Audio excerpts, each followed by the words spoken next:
Yes. So you have to install Docker. I think it's fairly simple. You have to go to uh, Docker website, and there you have to install. If you're using Windows, then you have to install Windows Docker for desktop, and you need to create Docker Hub account for some other processes to do some other stuff. And if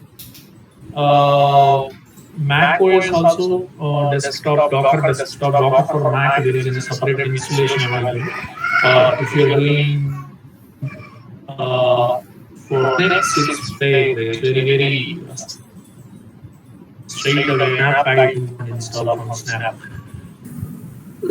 Snap package manager. I'm using Lion. I'm using Ubuntu system. It's my first.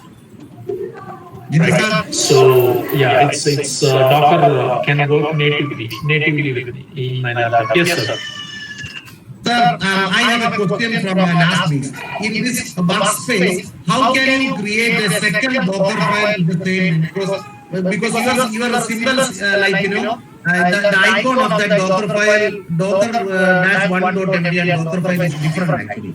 So how can we create that? If I go to workspace, new file, if it is Docker file means it is automatically taking. If I give some other name, it is not taking. I think you have mentioned in your class you have to give some extension or something like that. Actually. How can you do that? You have to give -f and file name. -f and file name. No, you are 1 minute. Are you talking about Docker file, or are you talking about Docker build? No, I will show you on your screen, workspace. If you come down just above the engine components, there is Docker file. So, how can we create one more like this? You have to give different name. But then if I give different name, that symbol is that icon is not coming. So I think I have to give some extension or something like that. This symbol, right? This symbol. You can go here. You can go here down, and you can because if you create a Docker file, D capital letter, by default it takes it as a Docker file. Okay. Okay, 1 minute. Hello, bye.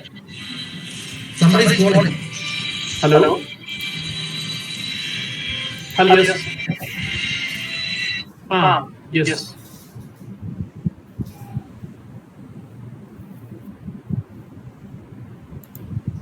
Yes, I am able to hear you. Hello. It's a crosstalk. I think Raj Kumar is one of my friends. He would like to join. So, by default, it takes it as a Docker file.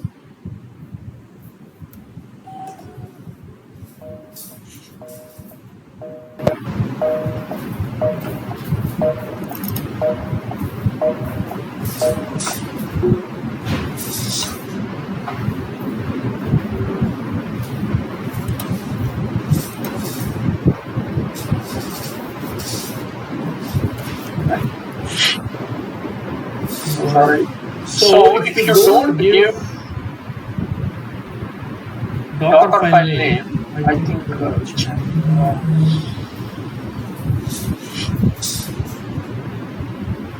Chandra, was it you called me? Yeah, mistakenly. By mistake. Okay. By mistake, okay. So I thought Raj Kumar because I didn't see properly. So if you give Docker file, by default in the directory, when you want to run the Docker build, it takes that file. If you want, I'm talking about two things here. You are asking about this icon. This icon you will get it. If you don't get it, you have to go here and tell that this file is a Docker file. Okay, so how can I say that? That's my Docker file. What to say? Actually, I have practiced two things. One is your example, and the other one from making the file, making the code to make the image for a .NET. But what I did, I was not able to create one more Docker file. I have to delete this thing and I put actually in this one only actually. No. You don't need to worry about that. That's what I'm telling. You can create any file. You can create any file and create it as a Docker file. Okay. Let us say you're in trainings. I will take a copy of Docker file to Docker file 1. Okay. That means I have two Docker files. When you click here, by default, this is not recognized as a Docker file. It is recognized as a plain text. Yes, You have to go here and put it as a Docker file. Right. I'll tell you. Just wait. I'll tell you. Then, when you want to build Docker image, Docker build, you get all the help. Docker build help. So this is the tag name that generally we give our GitHub repository. You can see that you can give the name of the file here by F. So what you can do here is you go here, Docker build. That means you are going to build the Docker file.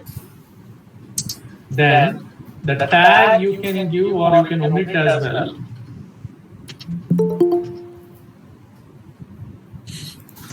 Dummy Docker file, and I give F.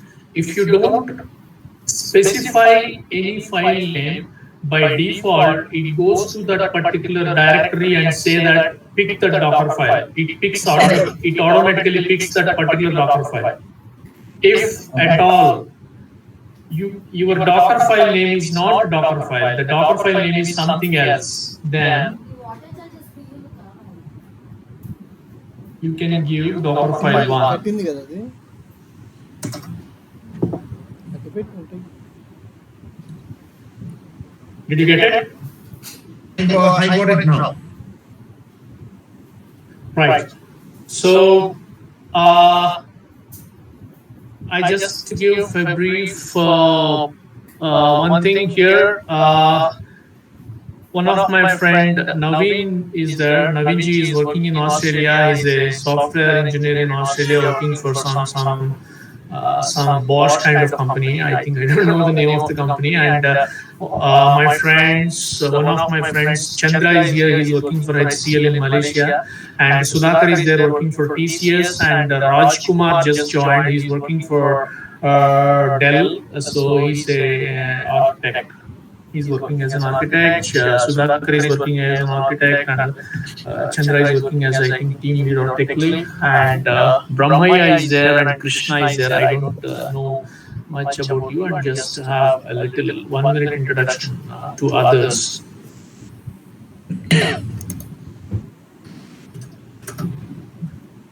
Because whomever I know, I talk about you, but I don't know about you guys. So that's what. Jiten, this is Krishna, working as a tech lead in Tech Mahindra, as a mean stack developer. Oh, great.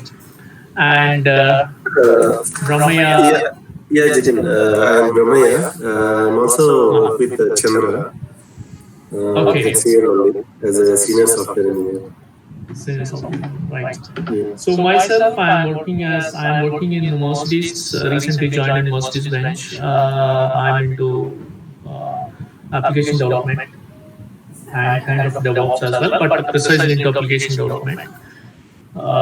That's what about me. Yeah. So whoever missed my last two classes, I gave just introduction about because Krishna, Sudhakar, and Raj Kumar missed the introduction. We discussed about what is containerization, how the containerization has been evolved, and what is the entire landscape of containerization, how different kinds of clouds like infrastructure as a cloud, platform as a cloud, service, software as a cloud, container as a cloud, and then functions as a cloud were evolved.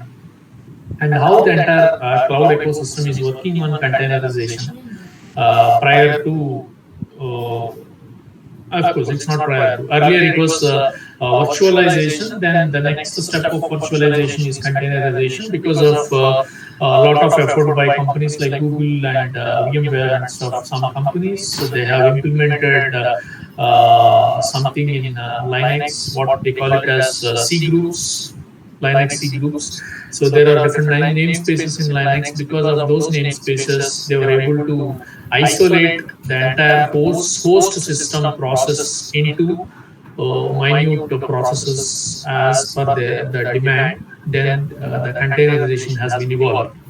Then we discussed about last week. I think Brahmaya has not in that meeting. I think rescheduled the meeting at different time. So you might have not got updated about that. So we discussed about how to download Docker.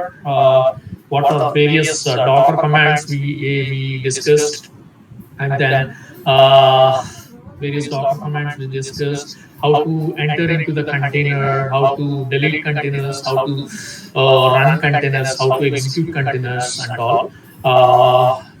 So today, what we are going to discuss about is so different container commands again, Docker commands, and run applications in Docker. And develop a simple application and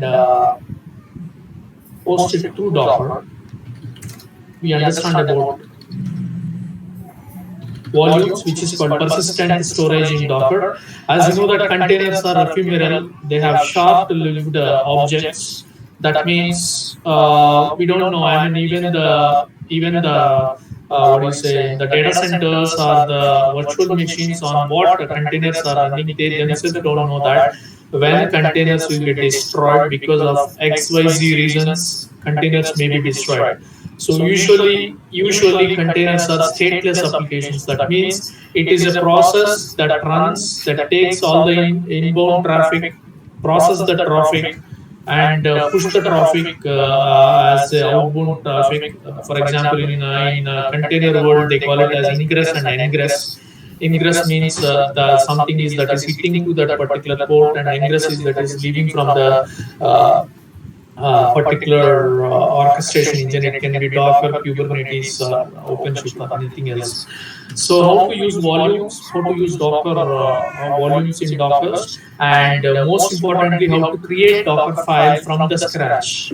This is very important, particularly when we are working in DevOps, or when you are working as a developer, particularly, of course, irrespective of whether you are testing in a developer or something else. So how to create your own Docker file? So different methodologies that we create Docker file. Let us say that I want to run. I'm not very hands-on with the .NET applications nowadays. Even I cannot write Hello World without checking online. So I will write a simple Golang application. Of course, I take help from online, and I will somehow modify that application, and I will host it here. What that application do is we can upload files in that application.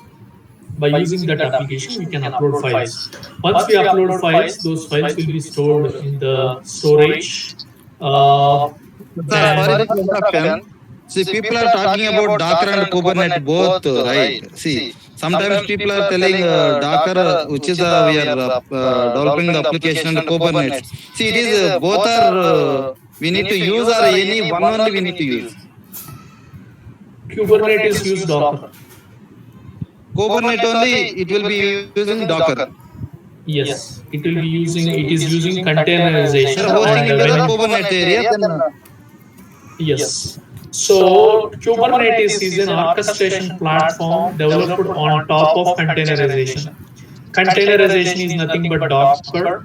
Kubernetes is developed on top of containerization. It can be Docker, it can be Racket, it can be Racket is RKT, something like CentOS developed, or it can be Containerd. Containerd is an engine that is developed again by open source community. So Kubernetes runs on top of containerization, right? So yeah, so please note down all your questions. We will answer one by one after every session. That makes sense. And yeah, your question is very valid. So we will work on now. We will create how to create Docker volumes and push Docker image to the Docker Hub. So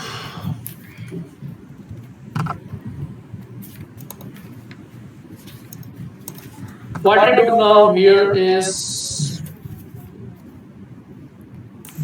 first I create a simple Go application. So you don't need to know about Go, but what that application do is that application does that using that application you can upload some files. That is about that particular application. Then using that application, what we do is we are going to upload images, and then we will put that application as a Docker image. Usually all engines, all providers, something like Microsoft.NET or Google Golang or Python or Node.js, they have their own images. Images means up and running kind of stuff already available in the Docker Hub repository, or QA is one thing by Red Hat. There are some repositories already available they can provide. But as an engineer, you have to learn that how to develop your own Docker files. If you don't know anything, also how to get into how to fetch into that particular Docker container and understand how the stuff works. Based on that, how to create Docker files. That's very much important. That is very much important concept. So first, what I do is I create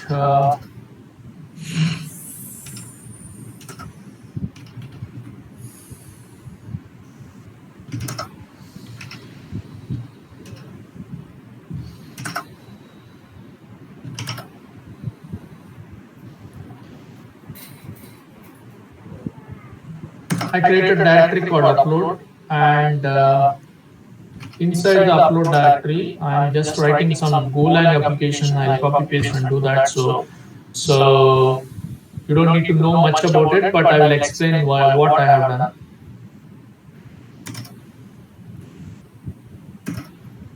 So inside upload, I wrote main.go. That is a usually main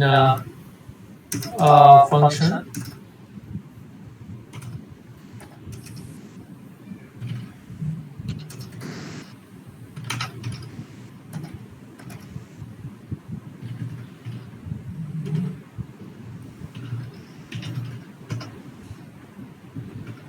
So I just want to check run my Golang application. Go run main.go. Yes, it is working fine. Now what I do is I would like to create a simple file upload application. Already I found one easy file upload application in the internet. I will copy paste that. Gmail, it's uploading files, right?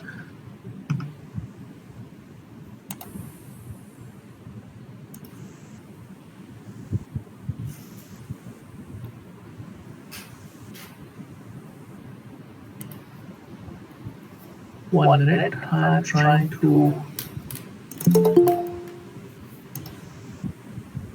Right. So this is a very simple application I could find. What it does is, it's a Golang application, so we have to use different packages, utilities for that, particularly this Golang application. So it is a main method where the entire execution starts. So simple hello world is printed and setup routes. So when you go to a method called setup routes, it is starting a server. It is creating a handler URI path slash upload. That means whenever you call that particular URL with the slash upload, automatically you can upload a file, and whichever the file you have uploaded, that file would be stored inside a directory. Here if you see temp images is the directory they are storing, but here they are storing only PNG files. So we will modify this application to store even the all files. So this is supposed to be a working solution. So I go here, I copy this application. So this application is running on port 8080, 522, 500, 52 input. I like to use 500 ports always. Usually these ports are not used by any other applications. So what this does is, this is file upload application, and it will create files and it will upload files with the temp images is the folder directory name, and all the file that we upload through the browser or through any Postman kind of a thing, it will be uploaded here. It will be read here like it will be read here like a byte array. Then this particular byte array is written as a temporary file, and I mean byte array as this temporary file is written as a permanent file here inside the directory, inside the wherever the path you say. Generally, you said temp images. That means this folder should be existed. So I create a folder called temp images. You can see that there is a directory called temp images, and what I do is I build this application first. Go build main.go.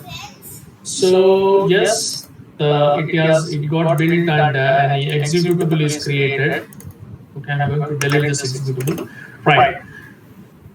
Here one more thing is there is some dependencies of the when you are working with Python, you can see requirements.txt file. So I think it is useful even for Rajkumar. That requirements.txt file, what it does is it contains all the dependencies for that particular project. When you talk about Java applications, there is something called POX file or something. Pom.xml, right? Pom.xml. Yeah. Yes. When you go to Node.js package.yaml or package.json file will be created. In the same way, for Go also, you want to maintain dependencies. There is something called Go modules. So you have to initiate that Go module so that Go modules file will be created. It is a Go module file, and the version it is using is 1.15. Then I go and build my application. Then once again I go here. So there are no dependencies as such for this particular project because these are all default packages by Go language. Right. So let's run our project. So what we can do is already a binary is created here. You want, you can run the binary, or we can run go run main.go. So hello world is what we said to print here. Somewhere we said that print hello world. That means that is printed, and there is no other information was given. But ideally, the application is not crashed. That means the application is running on 50052 port. Most probably. So what I can do is I can use curl or Postman. I'm not that comfortable with curl scripts, curl kind of, particularly when I'm trying to upload the file. So I can use Postman or something. So this is a post request always when you are trying to upload a file. That could be a post request, localhost 50052, and upload the file. Then what you have to do is, whenever you are uploading the file, you need to give the proper key. This key is very much important, what you have written in your program. Here, the parameter from file is my file, so you must give that same key.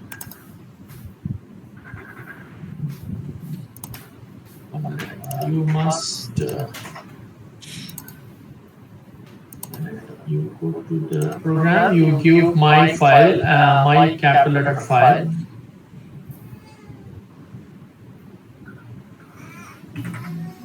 So my file, and here you can choose whether I'm going to upload a file or something like that. Choose a file. Let's say,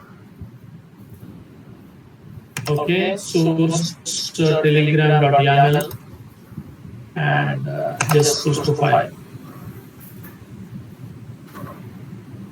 So it's giving us file localhost 50052.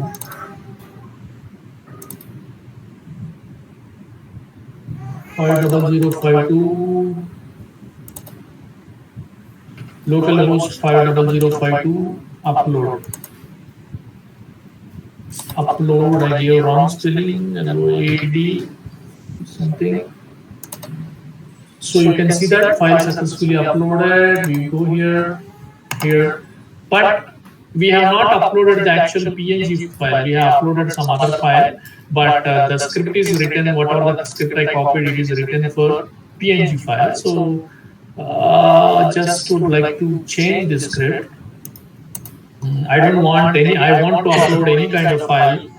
So I will go, I don't want to use this temporary file concept.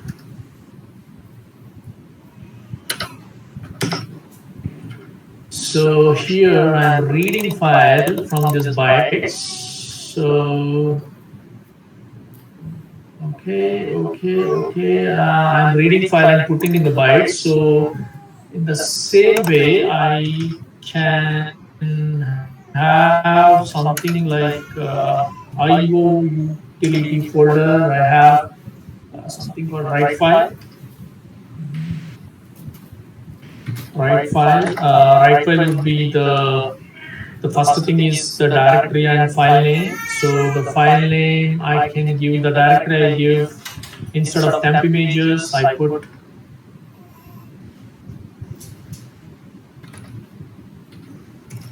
uploads, and here I want to give the file name. File name I get with from the header. Is going to be the file name.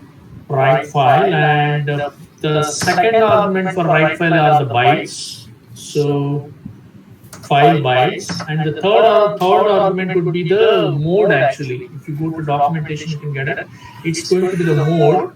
So usually the Unix modes are 777 means you are going to give full privileges to the group user and everything. So I give 0644. That is usually enough to upload a file. So what I do is I go and create one more folder called uploads. So we have modified this program here, right? So I go and run my. I put small letters here.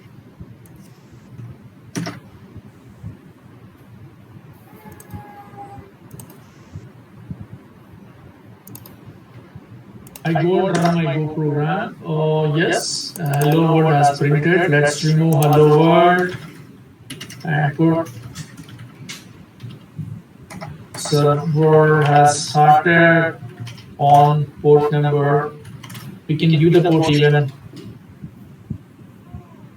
through the command line argument or through the environment variable, but as of now, let's keep it like that. So server has started on port number 50052. That's fine. Let me go here. Everything is same. I would like to upload the same file here. I don't need to do anything. Just click on this. Successfully uploaded the file. Go.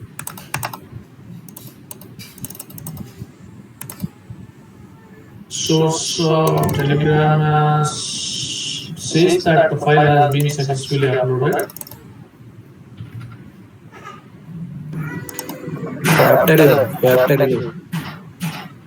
Hello? Small letter.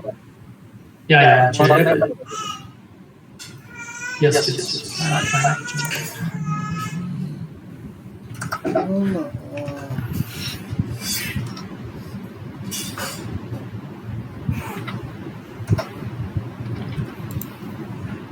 Right. Jitu, I think setup roots also need to change. What is that? Function setup roots, the handler function, the spelling is incorrect, right? Uploads. No. Uploads. No, the below function, the setup roots. This one. No, the above. Yeah. This is no. This is the path actually. This is the folder name. We are writing to this particular folder and file name. This is the URI. Oh, okay. Okay, that is the URI. So yeah, you can see that the file got uploaded to the folder called uploads. So we have changed this function so that we can upload not only PNG files, and we just changed some kind of we have modified the application logic. So now the actual stuff starts. Now I would like to write a Docker file so that what happens is there are two things actually. When you know that your Docker image is going to be running on Ubuntu or Alpine or Linux based, that means Linux based, Debian based, or Fedora based, or any distribution of Linux on 32-bit, 64-bit, or ARM processors. When you are very much clear about that, one way actually is you create a binary file and directly transfer that binary. Let's say that this is the binary file. You can even give a proper name to this. You can create the binary file and push that binary file to Docker image directly. You copy that binary file to the Docker image and run the application as a Docker container. That is one way. The other way is usually DevOps does this way. What we do is when you go to CI/CD pipelines, I'm talking about continuous integration, continuous deployment, and continuous delivery, and continuous deployment and continuous delivery. What they do is at the continuous integration stage, they create a Docker file or any orchestration container file. Probably, most cases it is Docker file, but some companies do their own way of doing things. What they do is they take Docker file, they completely, because all your code would be in the Git repositories. Your code would not be there in the local file. So what we can do is we will create one Git repository here.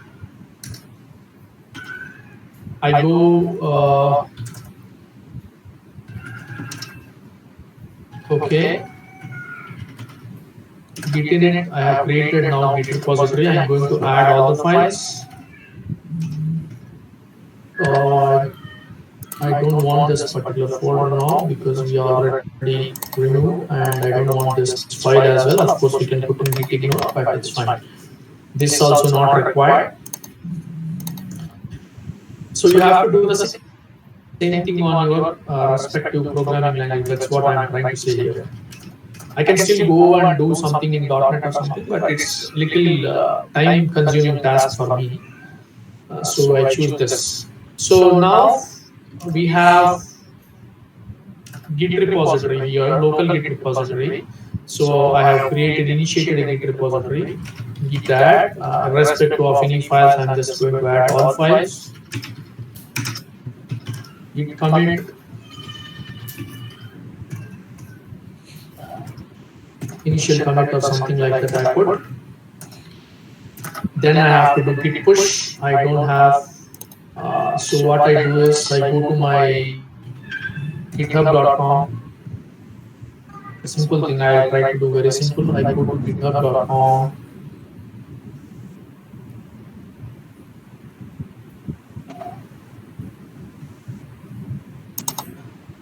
I create a new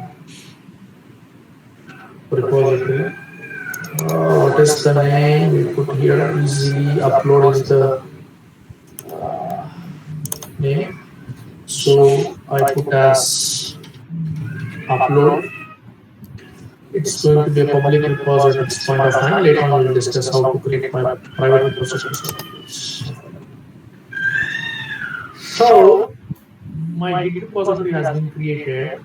Now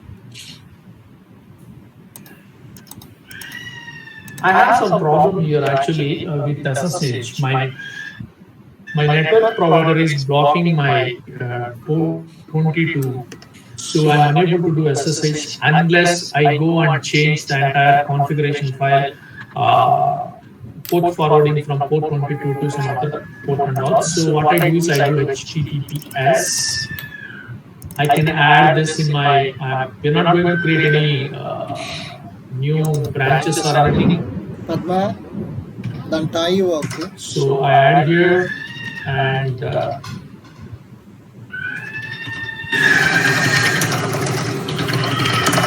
git put collision, but already there is some repository. Then we have to force to the upstream. We want to push it to the upstream. So this is the command. You can use it.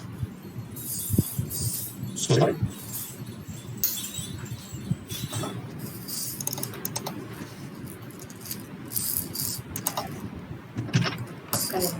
Never do time processing in intensive task on Visual Studio Code, because it blocks, it takes off this particular thread. Visual Studio Code thread will take off all your memory. So it's asking me to sign in. It's asking for some authentication because I'm using HTTPS. I'm going to say yes.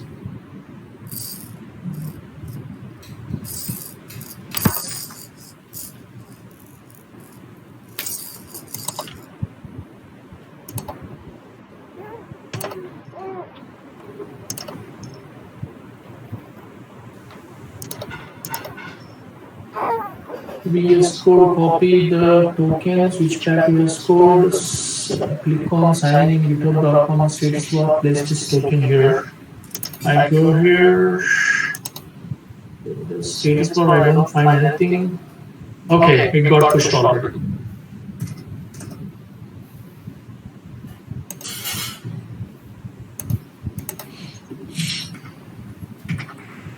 Fine. So yeah, our project is here. We have go mode on main.go. This is what it's there. But I think the upload directory is not there because of empty directory. Let's see what's the problem with that. Uploads may be empty directory.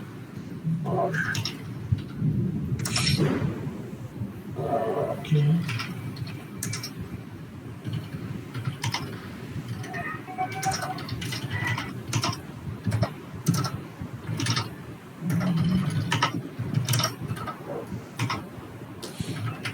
I'm using easy way.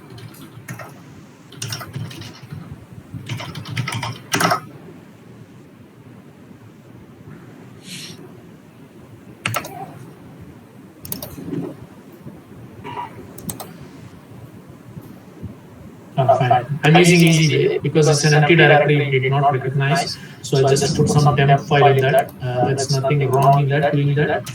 So we have an application now which is running on port 5.052. Of course, we can view port as environment variable and get the things done. That we can do later on. So now what we're gonna do is I would like to run this application inside my Docker. I mean, I have to create a Docker image. So there are two ways for that. One is directly go on the full Golang provided Docker image, just push your code and make it run. The second way is create a binary file, because Golang doesn't require a runtime, something like Java, .NET or Python. It doesn't require any runtime. The runtime is included inside its binary file if you create a binary file. So you don't need any dependencies unless you are using some C language bindings. So directly you can copy the file, binary file, you create a binary file, that means exe file, and directly copy to your Docker runtime and make it work. But we will take the hard way. The hard way is whether it is a Golang related or it is something else related. You should know that how to create a Docker file, understanding the entire ecosystem of that particular application. So what I do is I would like to create a Docker file here. So not going to do anything at this point of time. So first thing is I would like to create a container. Make sure that Docker is installed. Docker version is there. And the second thing is Docker run. There are two things with the Docker run. When you use Docker pull Ubuntu, not providing any version, it pulls the latest version that has been built. I think nightly build or something Ubuntu provides or not. Usually there are nightly builds or canary builds, something like that. That's all depends on that company or preview builds or something. If you particularly they give some tags. So when you don't give anything, it says that Docker pull Ubuntu, but it is not a good idea because always whenever you are running the Docker, right now it may be pulling Docker 20.04, Ubuntu 20.04, but later on your entire ecosystem you have built, you have created your Docker file for 20.04, but later on it may be updated and it will pull 21 or 22 version, then your application may not work. So always better to give proper version here. So I don't want to go and check all the version, and also I just give Docker pull Ubuntu. So it goes to the Ubuntu box and it pulls Ubuntu. You have to check whether Ubuntu is created or not. How can you check this? Ubuntu is created. These are all unnecessary bits. You can remove them by sending Docker RMI to the remove image. You can use two letters 03, 73, 2F. These are all not required. Earlier we have created. So now I put Docker images. It gives the Ubuntu image that I have pulled. The second thing is I can get into the container by creating a container. How can you create a container? Docker run IT, that means interactive teletyping. You want to access that stream of that particular Docker container, and you can give name. Let us say name would be U1, thinking that it is Ubuntu U1 name, and the image name is Ubuntu. As we discussed that in general 90% it will take you to the shell. It takes you to the default shell. So that the image is created, the container is created with the image which got downloaded. You can see that. Now I am inside the container. This is the container 0c17. You can see that root at the rate of 0c17, something like that. That means I am inside the container. One thing Ubuntu images, it doesn't contain sudo. They give 100% privileges to you, Ubuntu. So you don't need to run sudo command in Ubuntu. Right. Now what I have to do, I want to fetch my code from the repository, and I want to run my application inside the container. So I don't know whether the container has Git or not. I just type Git. It says that Git is not available. First thing.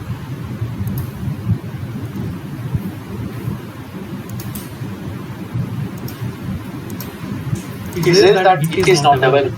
That means what I have to do is, first thing, always think that because I have to put my code from my Git repository, but Git is not available inside my container. So I have to install Git.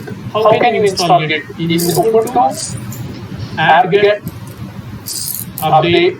That means any packages that got to be updated, it will update all the packages. And then it's a package manager, apt-get, snap, all this, even for Python, pip, for Golang, Go-mod, these are all package managers.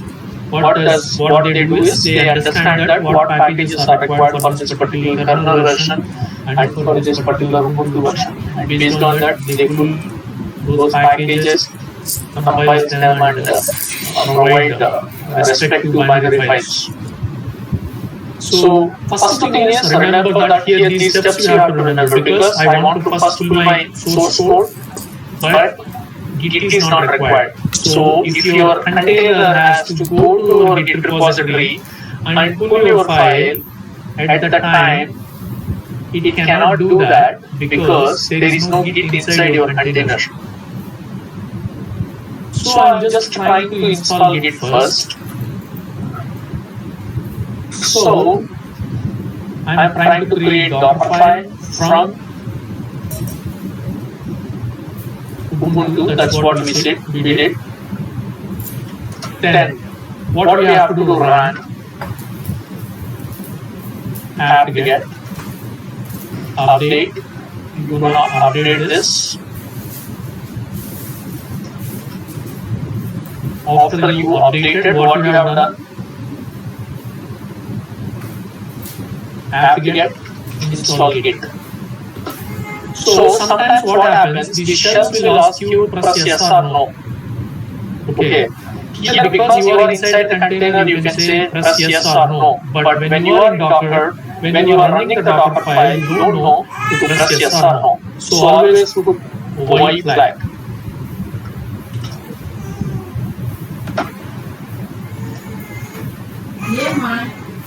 So I updated my thing, I installed Git, and what I have to do again, apt-get update. For every installation, it is always good to update. It updates all required packages. Now, so I would like to do all my work in my root directory. So I want to put the root directory as my working directory.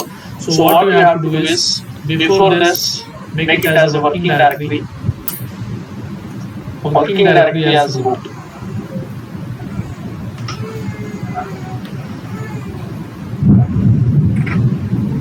So now that means whatever we did, cd root,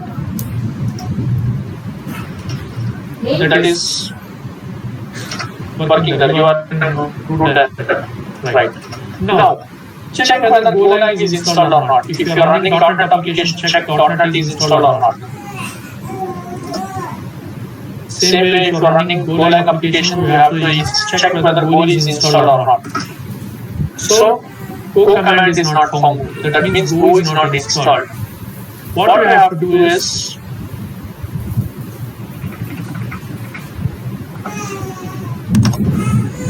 you go online,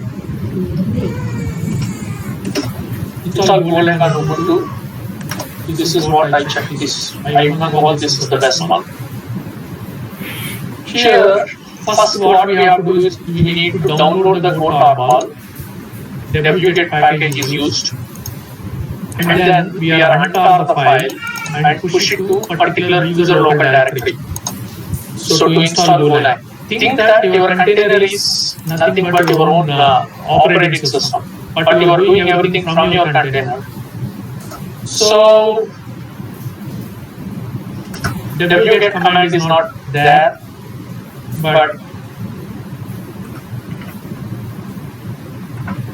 but here it is using the wget command. So what we have to do here is apt-get install the wget and give Y. Otherwise, it will ask you to enter yes or no. Let us see like this.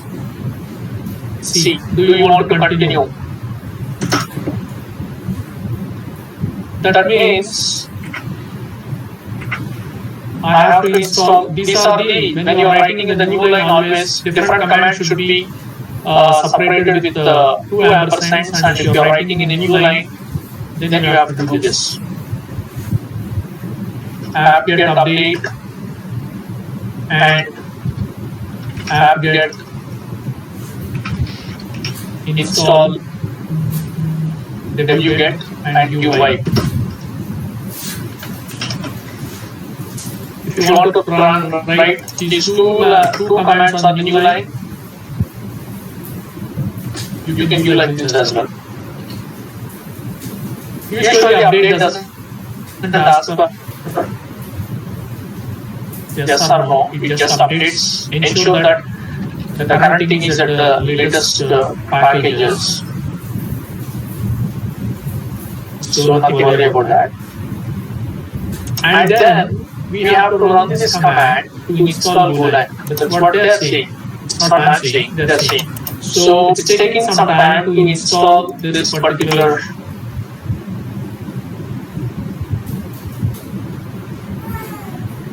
wget. Once wget is installed, what we have to do is all methods it will be multiple layers. Here we don't need multiple layers. The application should be installed as a single image with minimum layers. Sudo remote wherever you are sudo, because sudo is also not available inside Ubuntu. What are the Ubuntu they have provided.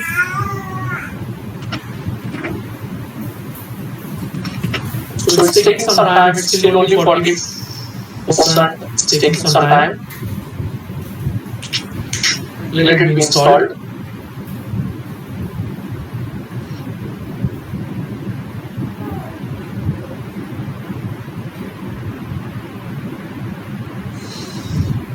Right. So what it does is we install just the wget method, I think, right? Right. Now we have to install Golang. For that we have to do this. Sudo is not provided. You have to install again sudo. That is not required because with the same user, Docker or whatever created, you get all the permission. Since these are all, how do you know it? You have to go through their documentation and check it. Otherwise, you don't know. You have to go to Ubuntu Docker documentation and see that what kind of image they have given and what are all the privileges that are provided by Ubuntu. But the best way is first to create an empty container, get into the container, check what all available inside your container. You should know that, for example, to run your .NET application, what you have to do, your source code is in GitHub or Bitbucket repository. For example, you cannot provide username and password. It is not public, it is private. Then what you need to do, there is a public and private SSH keys. So you need to copy that private SSH key to your container. How do you do that? You can insert a Docker file. Any bad files or something like that we have seen last time. Bad files. Now inside the Docker file, if you write add coordinates, it add all these files to your directory. Here we are using some different methodology. What we are doing is we are fetching directly from the repository. We are not copying files from here. A Docker file is actually not related to that particular thing. We are copying all the files from the repository. Yeah. So it's taking some time. But what it is doing is it's trying to fetch. It's trying to install Golang from the provided Golang repository. Actually, a small mistake we have done here. Our application is running using 1.5.15, but the one I copied is 1.14. It must work even with 1.14 because Golang packages have backward compatibility. Let us see that if it works or not. So first ensure that your application is working in a container in a manual way. If it works, there is no issue at all, then we can get it done in a automatic way. We have to automate that. In order to automate that, what you need to know is you need to know the manual steps.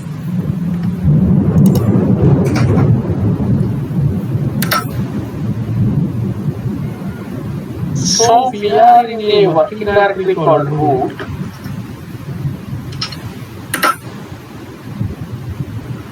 You are in the root working directory, and then we are updating the apt-get. You are installing Git because Git is not available. You are update again because you installed one package. You are updating it, and then you are installing wget. Wget is it's not available in containers, so you are installing the wget, and then you are trying to download Golang and trying to compile it. This is the hard way. I am telling you the hardest way. That means if you know this, how to do this, it's a cakewalk for you to create Docker files. Of course, it takes some time. It is not that easy to do that. To make it working, you have to know so many Linux fundamentals.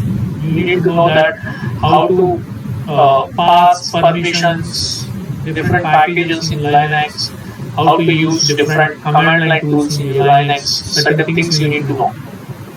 But if you know that, you can run any application, you know all these things, you can very easily develop Docker files. Because ultimately, whether you are running your application on Kubernetes or OpenShift or anywhere, at the bottom, everything would be on with the containers. Containers are 99.9% containers are Docker containers. Most of the companies, they are running Docker containers. That means they are creating Docker files. So till this step, yes, we are good. Now let it be installed. It is taking some more time.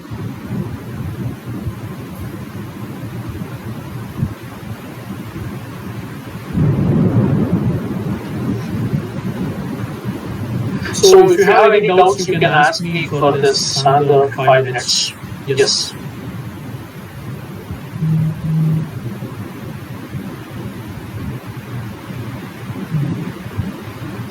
Okay, guys, are you there? Yes. If you have any doubts, you can ask me now, because it's taking time to download. Probably the first time. It will take some time. Yes, please. Yeah, from my side, nothing, sir. I have learned this because this is something new to me. Then probably some questions will arise. Thank you. Yeah, from my side also nothing, sir. Actually, I'm also new to this Linux and Ubuntu Docker area. But I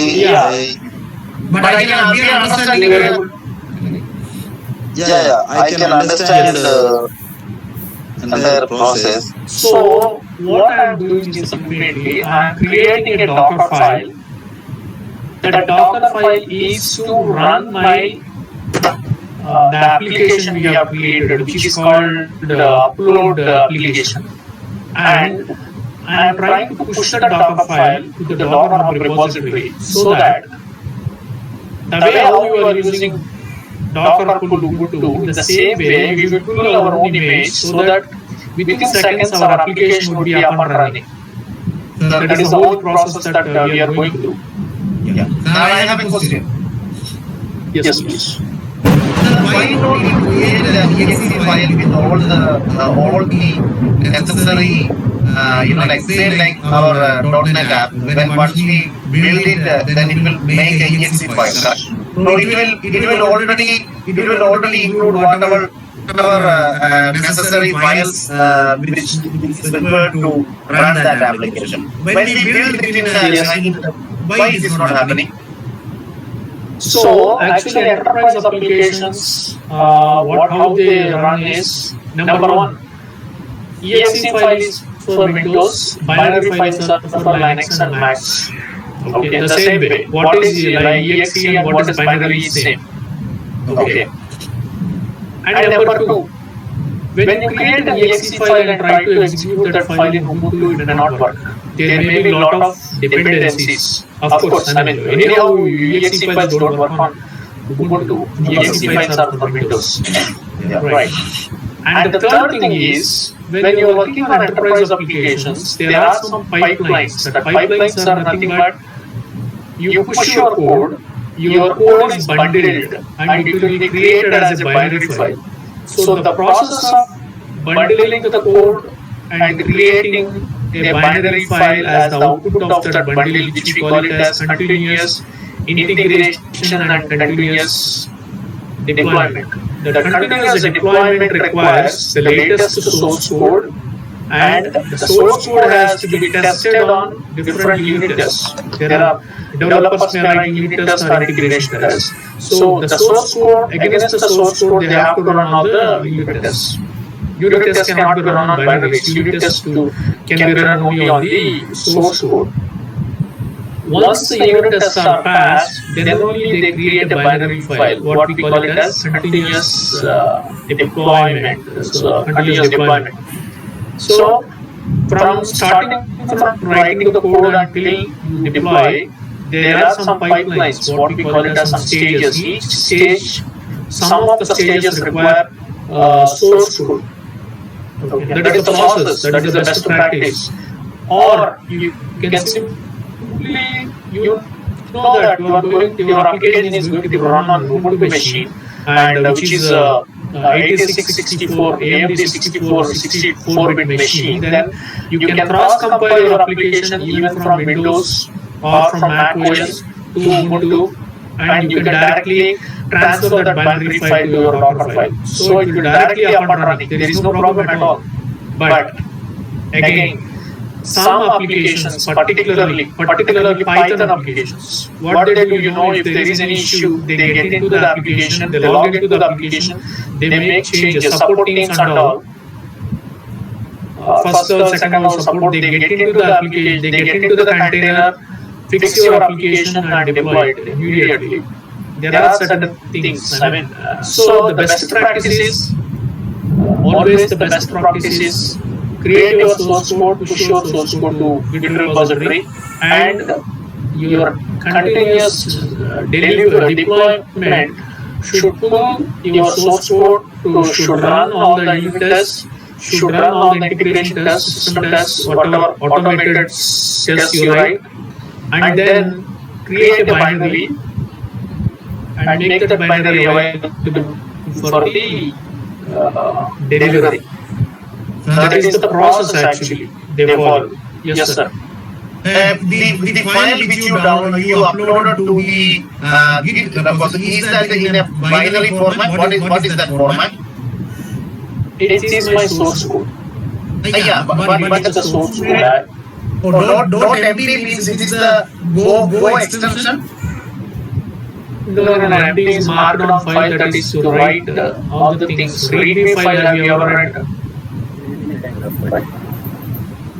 It's a markdown file. Markdown is a format that is used to easily you can create files. Okay, so what my question was for example, if .NET I know, so if I upload that particular application to the Git, it will look like similarly like a Windows, like what? So when I open when I upload the file to the Git, and if I download again from there, will it look similarly like a .NET application, or the format will be different? Same application. Okay. See, Git is nothing but a repository. Okay. I think you know about TFS, right? Hello? Hello, yes? Jiten sir, I saw somewhere in Docker file, instead of installing software, they are using images. Suppose here we are installing Go software, right? That's what I'm telling. We are doing the hard way. That means we are doing the hard way. You don't need actually to install one. Already images are available. What we are doing is we are creating our own image. Yeah. So you go to this particular directory. They say that Go is installed. To check whether Go is installed or not, we have to go to user local Go. What I do is I go to ls user local Go. That means Go is downloaded. Installment is just a binary, nothing else. Now what we have to do is we can create the environment variable for Go. So we install Go. Now what we do is we will try to fetch our application. Git clone.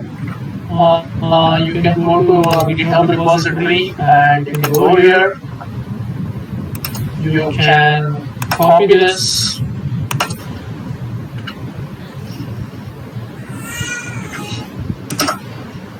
Git is not found.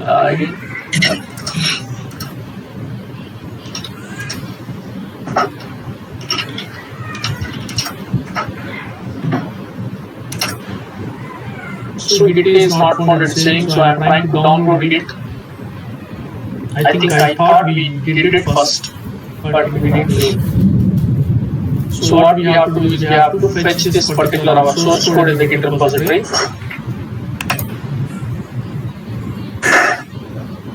Actually, there is some issue when I am connecting to monitor and all that, it's consuming more power.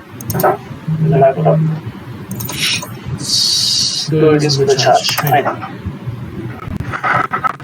This is the link of my Git repository. For example, you are using SSH, you need a public private key. The key also you need to copy to your Docker file. And this is done. What I have to do now is I need to do git clone here.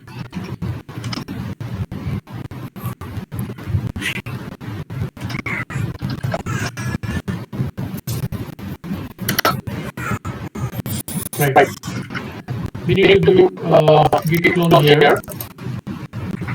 I'm just parallelly checking how we are creating the container and writing the Docker file based on that, because we don't know whether Git is there or not inside the container. We don't know what are tools. Same way, you need to create a .NET application, web API for file upload or something else, and you need to create your own Docker file. I'm not telling about from .NET, not like that. From .NET or something, if you give, it will fetch from .NET. I don't want to do that. I want you to create from the scratch. Git is available. So what I do is git clone. I upload the directory. Yes, upload directory is there. Right. So now we are done. This is a No. Yes, sir. this is like another question or later? I will ask later. Okay. So we have downloaded the upload folder. Now our source code is there in the upload folder. This source code we need to run. So we installed Go, but Go is not available. You know that the Windows environment variables, system environment variables, and user environment variables. What they do is, whenever binary should be available for everywhere, you need to have that particular binary path to your path. In the same way, even in the Unix world, you have to make sure that your binary is available. How can you do that? You can do that using a command called export. If you put the export command, it will be available only for this particular shell. If you want to make it available everywhere, you need to copy it to the profile or something like that. Okay, let's do this way. So now Go is available. What I do is go run main.go. Yes, my server has started inside my container. Right. What I can do in my file, one thing is I have to, everything is loaded, now I have to create an environment variable. That I will do next. What I do is I will change my, you cannot do CDs. The main thing about this Docker file is each run command has a different way of doing things. For example, if you say CD change directory, it will be the change directory works only for this particular run command. So always we should work with working directory. So now we have downloaded. So I would like to change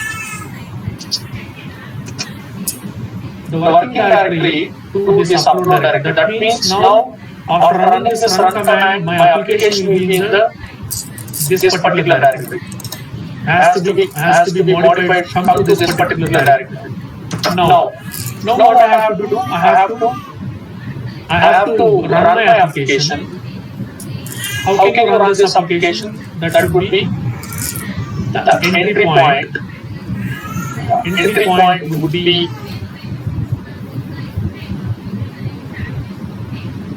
go right. Run each command line should have its own separated by comma. Entry point is the at last what you want to run. I want to run my Go application. So entry point, the first parameter of the entry point is like this. You have to pass parameters. So what I have to do, go run. If it is a .NET run or .NET execute or I don't know. After releasing, after you publish .NET go run. What I have to run? Main.go. But one thing you need to know: Go is not available. This Go command is not available everywhere. Go command is not available everywhere because here I said that export Go command is available, but export runs only for that particular shell.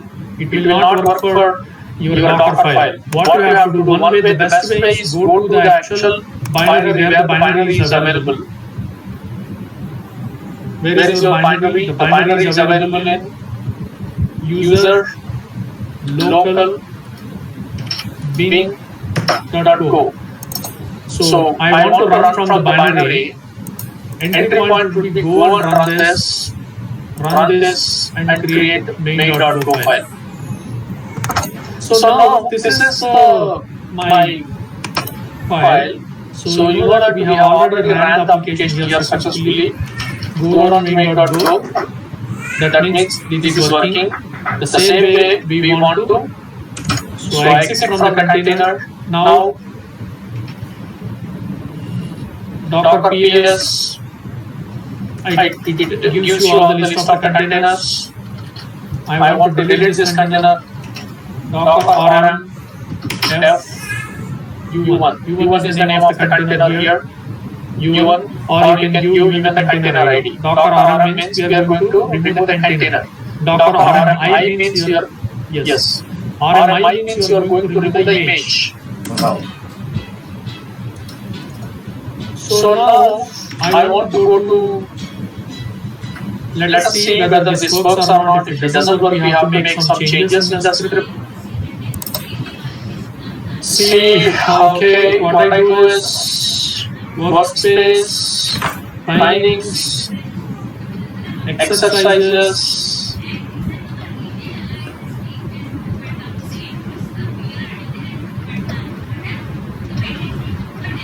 example, upload. Now I want to create a Docker build. What I have to do is Docker build T tag. If you want to push your image to Docker repository, you can put T. If you don't want, you want to keep it only local, you can do this.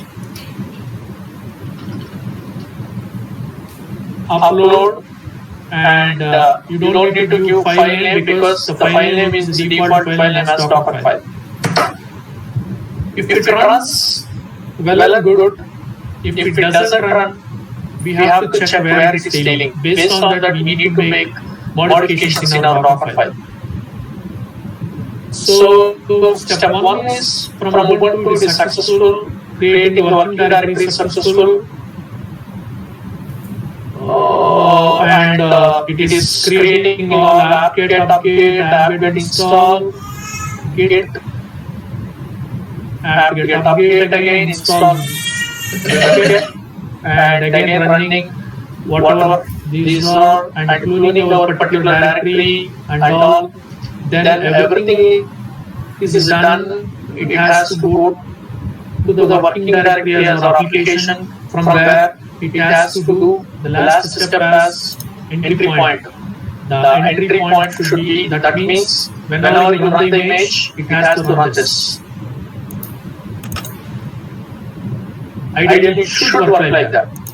If it doesn't work, that means there is something wrong with your image, and we have to check what went wrong and modify the script accordingly.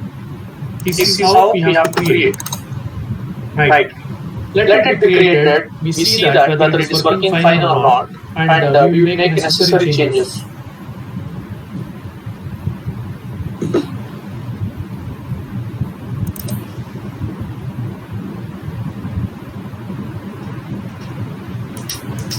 So, guys, are you following, right?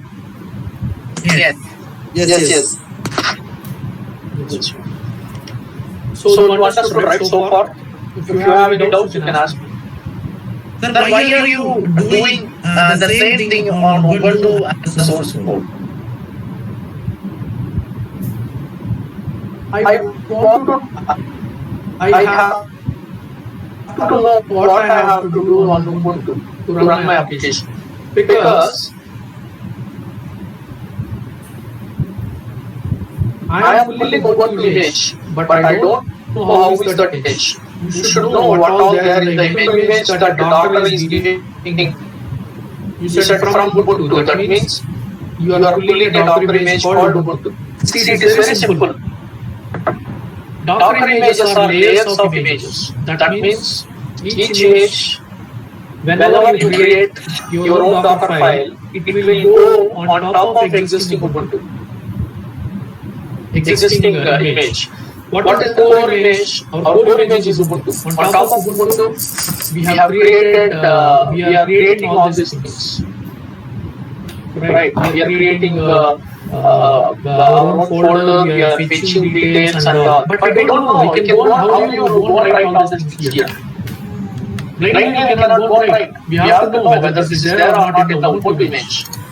For that, what I did is, I went and created Ubuntu image, Ubuntu container. I went inside the container and I checked what is available or what is not available in this particular Ubuntu image.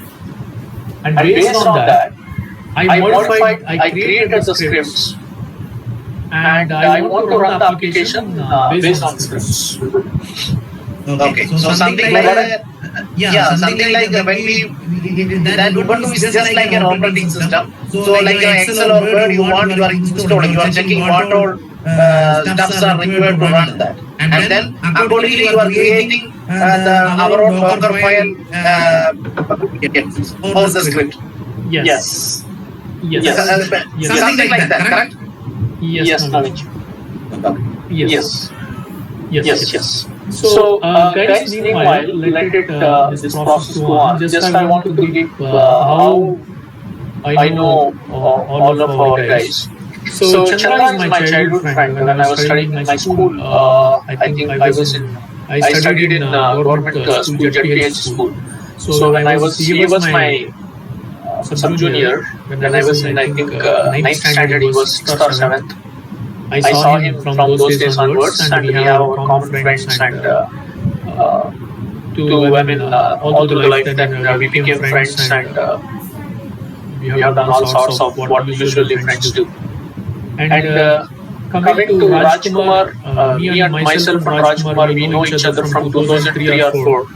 Yes. I think Yes, it's yes, 2004. Yes. Yeah. Right. Yeah. 2004. Yes. Yeah. We were searching for jobs and we were searching for jobs and we joined a data entry job in Guntur. Okay. Of course, the company was Conversion. Data conversion conversion. ran away. It's a conversion. Data conversion. Conversion. Yes. So then from then onwards we were friends. So we had all sorts of things what usually friends do. And Sudhakar, I knew him from 2008. No, 2007 or 6. Yeah, 7. When I was in Hyderabad, started my career. I know Sudhakar. And that is 7. We know each other from 7. It's quite long time. It looks like very few years, but it's already 13 years. Naveenji, we were friends when I went to Dubai. I was working in Dubai. We were very close friends in from 2012, I think. Yes, well, onwards we were very close friends. He's very hardworking and excellent engineer. He's not software background.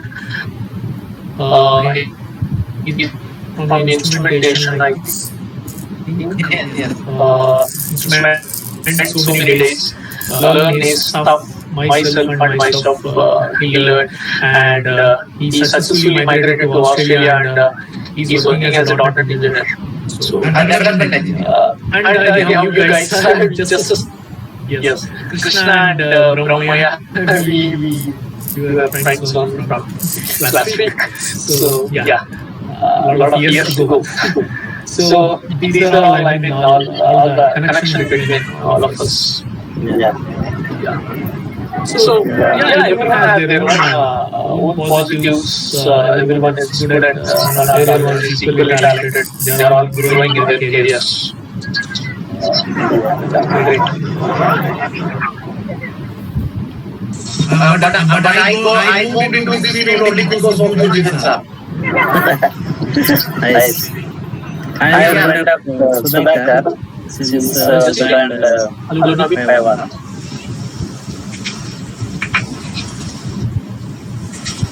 Sir?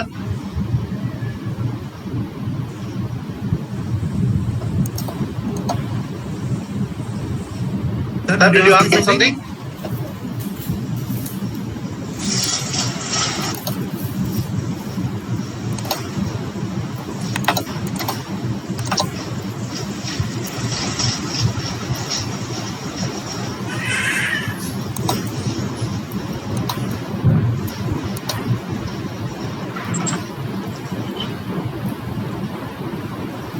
Hello, sir. Are you able to hear?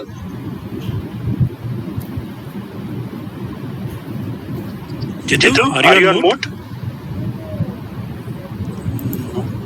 Maybe it is reconnecting for him. I think he is reconnecting, Raj. Yeah. Hello guys, are we connected? Now. Yes. Now we are connected. Yeah. Krishna is my friend. Actually, we were in both CGFS college. So he's a senior and he's a very hard work person and he's down to earth. He's started career in PHP area. Then he's moved to Minstack Hello development. guys, are we connected? It looks like there is some connection in my network. Give me a minute. We can hear you, sir. Jitin sir, can you hear us? Jitin, can you check? Are you on mute? Yeah, we can able to hear, sir. Are you able to hear? Hello? We can message him. We can message through chat.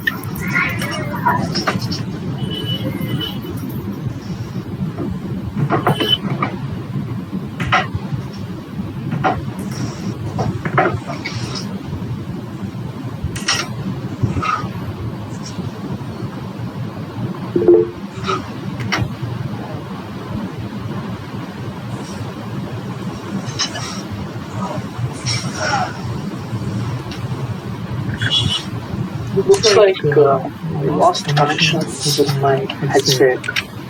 Yeah, we can able to hear. Are you able to hear, sir? Yes. Hello? Can you hear? Yeah, we are able to hear. Are you able to hear? I'm probably getting a headset, so I removed and I put wired connection. Now are you able to hear? Yes, I can hear.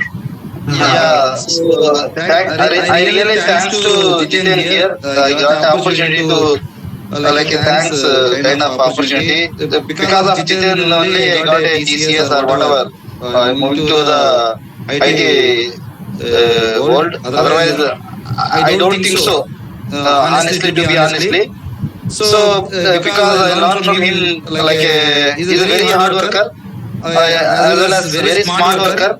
So I learned from SQL, .NET, whatever things will be there. I learned from him. There only I survive in the contract job or TCS or whatever. So most of my 13 years of experience I worked alone till now. I don't have a team also. So even before I'm going to join TCS contract, he only helped me which is his company he's worked in, he's a CEO of one of the teamwork analytics company. He given me documentations and he helped me a lot.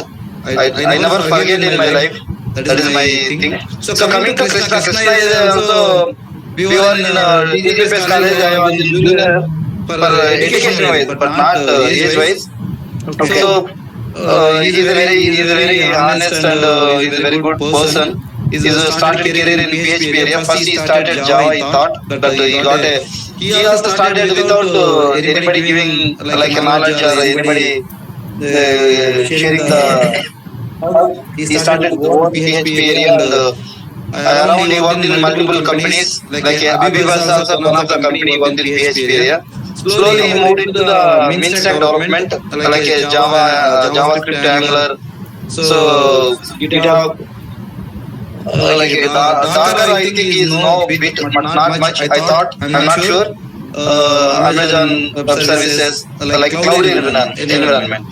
So that's where Krishna and me we connected in 2004 onwards, but we tightly connected in 2007 onwards. I came to Hyderabad, then as I met user after I went in Porabanda hostel. There we met actually, not hostel room, his room actually.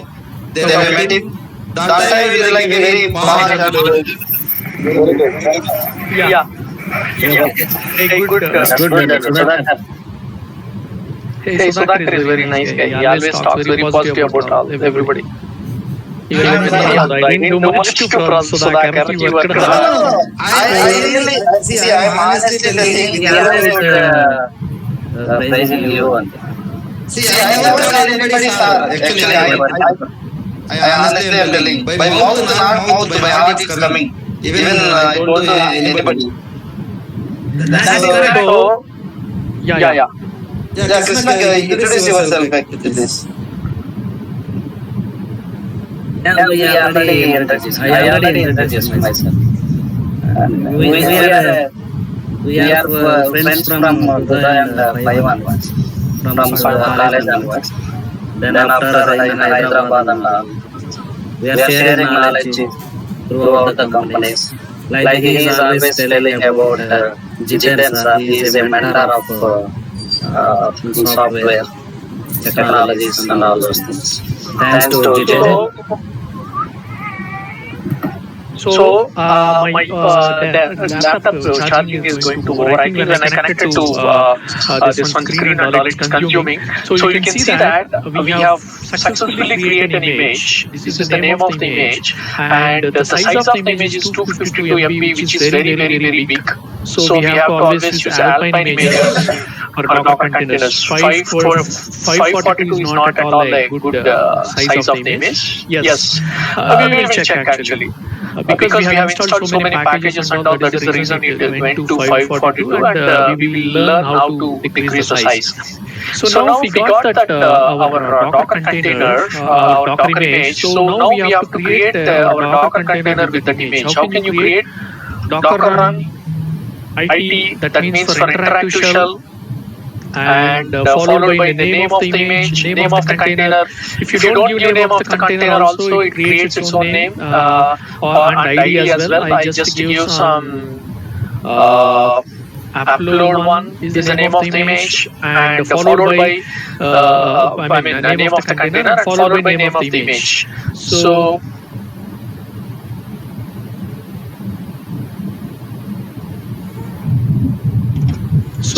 the entry point is what it runs whenever you don't specifically mention the Docker image.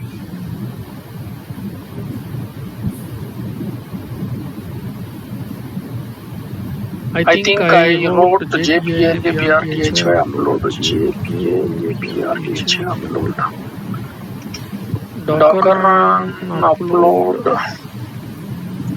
What I do is 0d.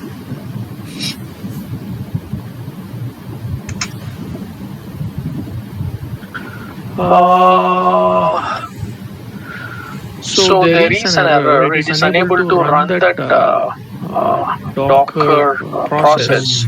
It is saying that error response from daemon, OCI runtime create failed, container Linux starting container process caused this particular error. No such file or directory. No such file or directory. User local bin. No such file or directory. Unknown error waiting for container. Cancel. Let us try again. Upload to 0d we will do. Once again check.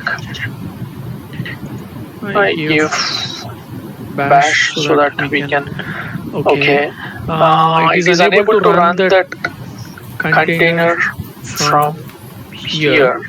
That means from here user local bin go and all, it is not able to go run main package.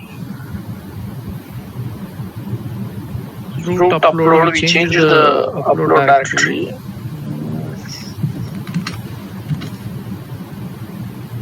What might be the reason we have to check? So what it is saying is, what I do is I comment this particular part.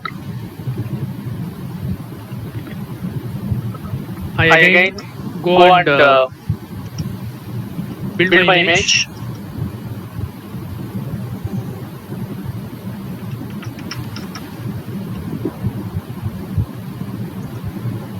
The image got built.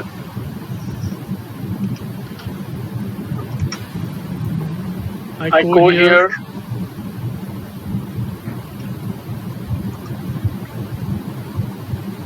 Seven minutes ago.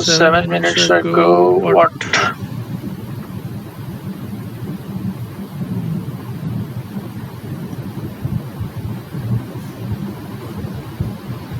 So what I do is Docker run.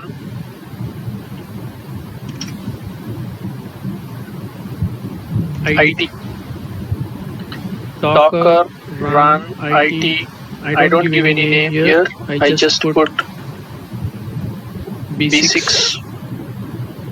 So it took me directly to the inside the container. So what I did is I'm finding error here, this particular path, because it is unable to locate this particular directory. So what I'm doing is I'm going inside the Docker and checking why it is not able to run. So let me check first. User local go. Yes, go is there. And let me check. Upload is there. Yes, it brought everything inside the image through the script. But what it is, the main thing it is facing is user local bin go run main.go. So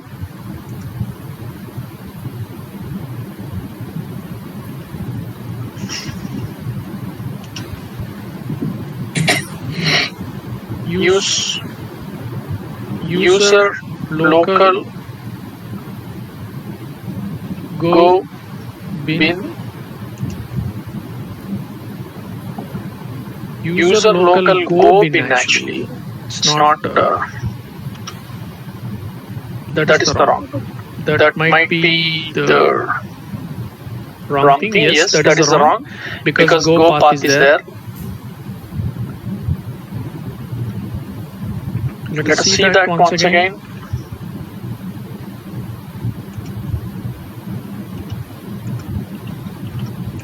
We can remove all containers, Docker RM, F, that means forcefully removing from Docker PS, AQ, it gives only the container IDs, it will remove all containers. I go here, again I'm going to upload the image, let us see how this works or not.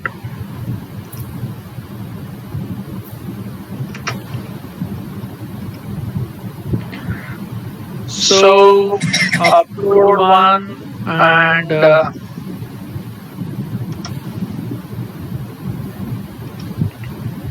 upload.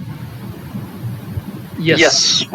So now our service is running. You can see that the service is running inside. I just ran only Docker command. Our service is running, but as you discussed earlier that Docker has one namespace. Docker containers are created based on one namespace. The name of the namespace is called net namespace. Net namespace, what it does is it creates all network related things like bridge network, network layers, IP port forwardings, IP tables, having its own subnet, its own basic gateway, its own addressing from where actually the IP addresses should start. Everything is created in Docker itself, but this port is inside Docker. This port cannot be talked outside of the Docker. So if you want to run this application, you have to go inside Docker and run the application, but practically it is not possible. For that, what you need to do is you need to use a command called P. That means port 50052 of the host port, 50052 of the Docker port. This is nothing but you are forwarding the port, whatever the traffic that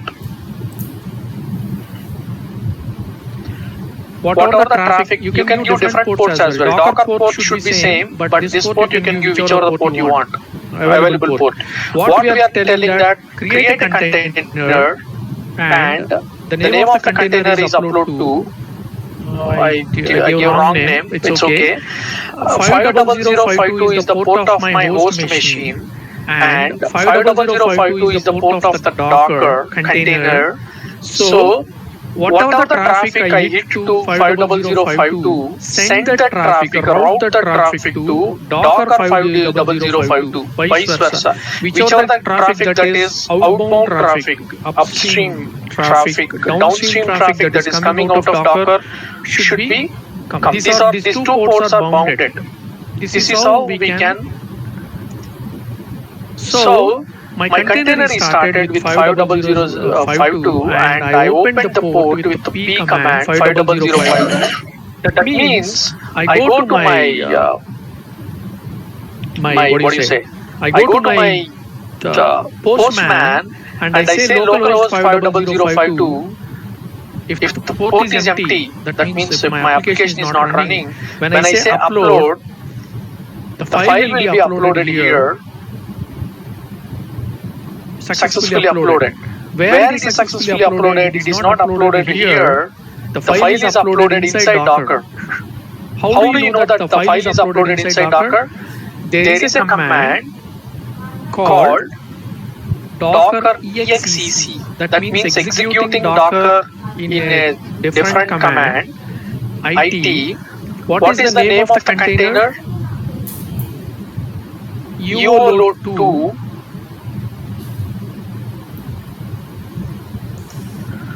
uload2. Go into that particular container with the command called bash.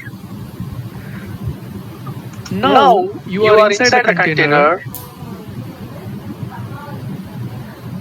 You can see that the file is uploaded here inside Docker. You got to see? Yeah. Guys, are you following me? Yes.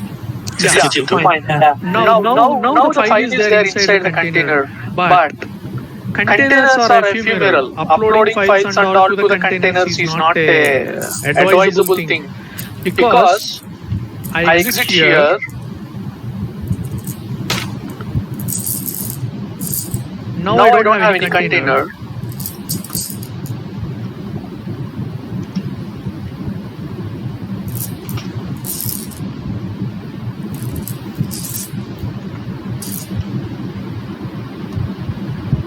Now all the containers are gone, then there is no data in my container. So I lost the uploaded files. For that purpose, there is a concept called persistent storage. So Amazon has different persistent storages, Azure has different persistent storages and all. That means the storage, whatever the file you upload to Docker, it will not be stored inside Docker, it will be stored elsewhere. So how can you do that? Jitu, one point here. So you are telling that it is not storing inside the Docker, right? So that means somewhere else it is showing storing. No, it is storing inside the Docker. It was storing inside the Docker. But the problem is, Docker containers are short-living, that may die at any point of time. So replication on how it works is, whenever something happens, Docker container will be closed and again another container will be created within seconds. That is what replication works. So I lost my data. Which of the data I have uploaded to this particular Docker container, I lost the data because I am uploading inside my application. Whatever the application I created, I am uploading files inside my application. This particular folder is inside Docker. Right. For that, what we can do is, Docker has come up with the a couple of concepts. Very important two concepts are one is called Docker volumes and the other one is mounting the Linux and all, mounting operating system directory to Docker directory. So the best approach is always Docker volume. How can you create Docker volume? You can say Docker volume.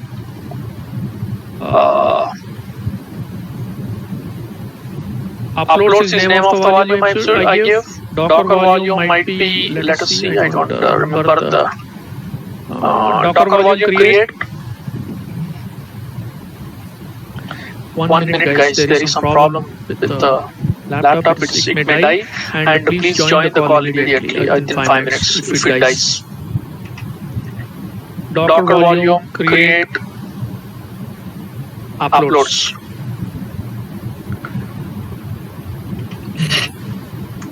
So you can see that I have a new volume called Docker volume. Now what I do is I go and create the container. At the same time, I create the container and I mount volume as well. The way how I give port, I mount volume as well. The source volume, how I can mount this, I mount Docker volume to the where I am uploading the files. I am uploading to root directory. Uploads path, uploads folder, upload. Here what it does is it creates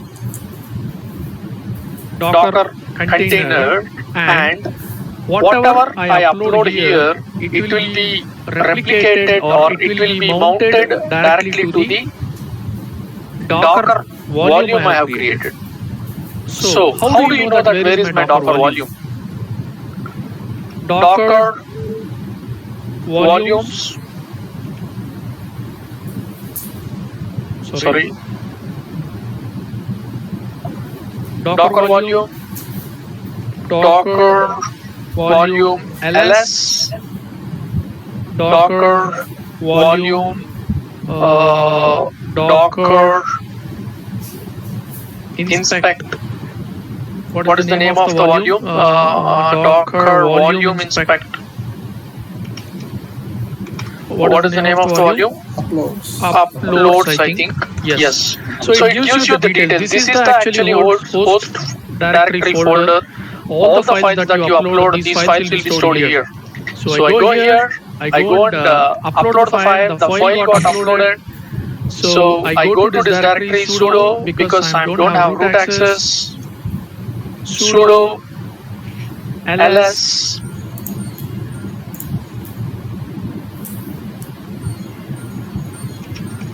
sudo ls this particular directory.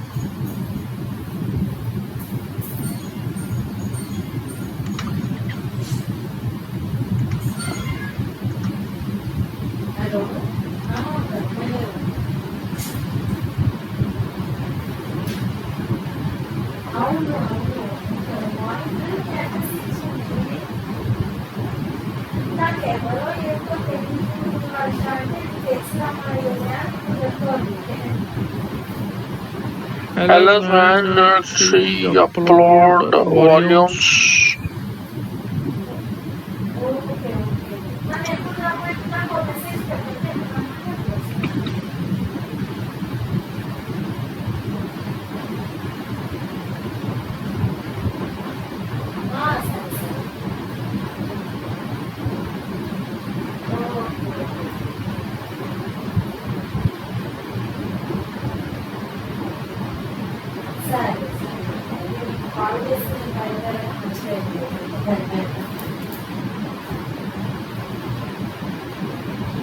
Ammo, Jitu? Sudhakar, able to hear? I think it's laptop. Yeah, I think we need to rejoin, I think. Yeah.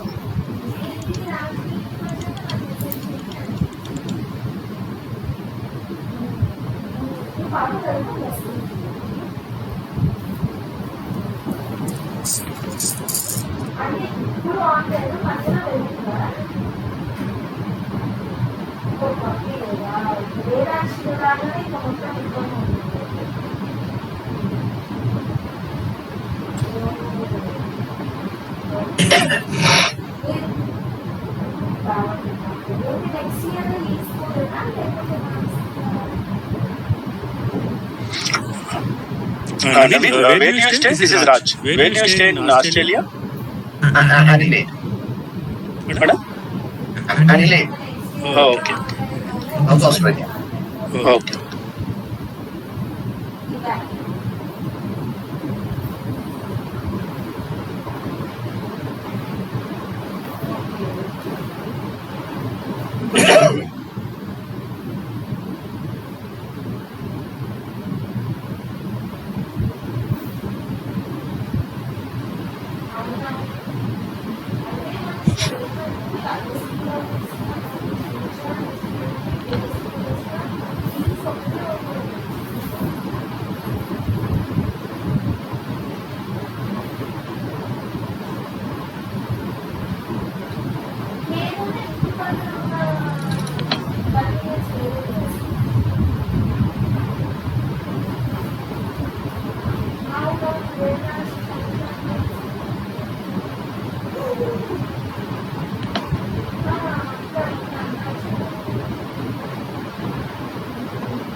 అయిపోయిందా class?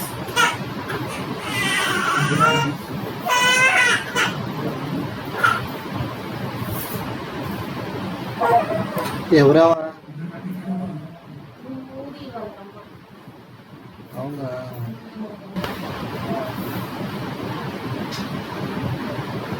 వాళ్ళ అమ్మాయిదా? తెచ్చి పెడతా ఏంది? వాళ్ళ గుడికి clean చేసి ఇక్కడికి పంపించాక అప్పుడు మనం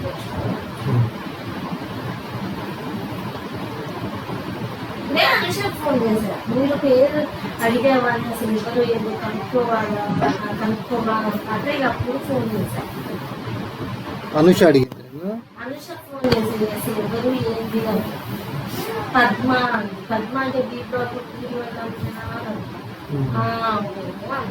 ఇంకా పూర్తి వాళ్ళ నంబర్ ఉందిగా, మనకు అప్పుడు మానిటర్ కోసం ఫోన్ చేశాను. మానిటర్ అడిగితే ప్రజెంట్ అయితే యూజ్ చేసుకోండి, ఒక 1 month అట్లా. మామూలుగా అయితే వాడుకుంటాం.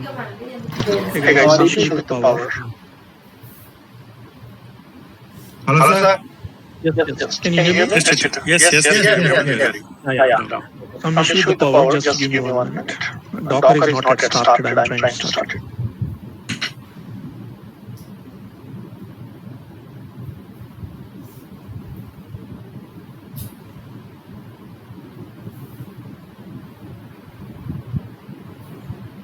ఏమన్నాడు విజయ్? వచ్చేయండి, రాకుండా డబ్బులు పెట్టేసుకుని కలిసి తెచ్చుకున్నాం. వాళ్ళంతా అంటే వాళ్ళకి అలవాటు, మనం మధ్యలో కొత్తగా పడుకోండి.